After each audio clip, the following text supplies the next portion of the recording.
Alright guys, so after a bit over a week of holidays during which I ended my semester exams and right after them I flew to Vienna with my family where I promise I made sure to touch some grass, I'm back home and today I will be having a look at the new Nissan GTR Neon Special Edition special event, the requirements, the car performance and that stuff, as well as I will talk about this last season before the global release of Asphalt Legends Unite. So with nothing else to add, let's get into it. Okay, so starting as usual from the Nissan GTR Neon Edition special event, we can see that the requirements are quite easy, which is surprising coming from Gameloft, because despite this Nissan is not a king of its class or a really good car where it's currently placed in S-Class, I have to admit that finding such a decent requirements on the special event of a new car which is just being introduced into the game is something great and rare at the same time, or at least coming from Gameloft, because it's obvious that you will need to own all the cars I'm about to mention fully maxed in order to get the most optimal amount of blueprints to unlock this Nissan, but these cars weren't super hard to obtain. The Ferrari Roma had a few car hunts, same as the Glickenhaus 004C, which had as well a couple of Grand Prix events before. The Ferrari 296 is having a Grand Prix rerun at this exact moment, and the McLaren GT was super easy to unlock and max back at the British Tour season. The Solus GT had a Grand Prix and appeared in other events, and at last but not least, we have the Pagani Huayra BC, which is one of the top tier A-class cars those who have been playing for long enough unlock with relative ease. I'm not saying that the Huayra BC is gift, but it isn't super hard to log or start up if you have been playing for a while. None of the cards I have mentioned are hard to get, and that's good considering how we are talking about a special event where a new car is being introduced into the game. It's true that on the last two stages of this special event we need to have the Nissan GTR Neon Edition unlocked and preferably at a decent star count, but that shouldn't take a ton of tokens if you are planning to, just unlock it, I mean. This event has a catch, however, because through this entire event, and assuming you end within the top 25% on the last stage, you will be able to get only 13 epics from it, which combined with the Legends Pass and the MP2 milestones, you will end up at 15 out of 16 epics, making this probably the first car I won't be able to gold max in a while, but that's something I have to deal with because of my skill issues, so it is what it is,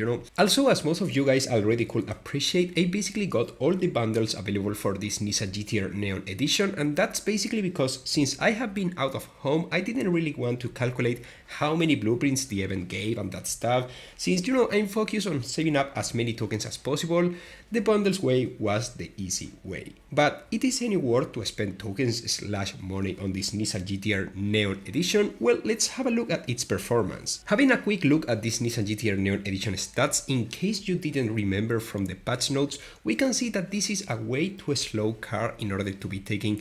somewhat seriously in classic multiplayer, because I can already guarantee you that in most of the times on Ghost and Ghost's livestream, you will stand absolutely no chance against most of the S-Class cars just because of how low that top speed is. I mean, we are talking of a top speed of not even 380 km per hour. A top speed I think it's even slower than the Pininfarina Battista one, which by the way outshines this Nissan GTR Neon Edition in terms of acceleration and nitro efficiency as well. So if you want my honest opinion about this car, it's the perfect definition of a collector's item. Because it's not useful by any means, but I mean, hey, it looks quite cool and it's unique in a way, so that's why I'm basically going for it. Pretty much like the last 10 cars introduced into the game, which,